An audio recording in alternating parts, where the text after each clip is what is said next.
बनाने में आसान, खाने में नहायत मज़ेदार, खुशबूदार और लजीज।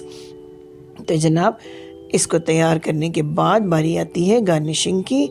गार्निश कर सकते हैं आप इसको जूलियन कटी हुई अदरक के साथ, हरी मिर्चों के साथ, और हरा धनिया इसमें आप ऐड कर सकते हैं। ये देखिए हरा धनिया, हरी मिर्चें कर दी हमने इसके अंदर ऐड, और अदरक ऐड करने के बाद सर्विंग के लिए तैयार हो जाएगी हमारी ये यमी और ज़बरदस्त सी बीफ कढ़ाई, जिसे आप जब तैयार करेंगे तो आपके घर वाले, आपके मेहमान बेहद खुशी के साथ और मज़े के साथ इसको करेंगे एंजॉय।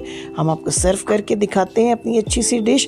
तो जनाब इसी दौरान आप लाइक कीजिए हमारी वीडियो को, शेयर कीजिए फ्रेंड्स एंड फैमिली के साथ।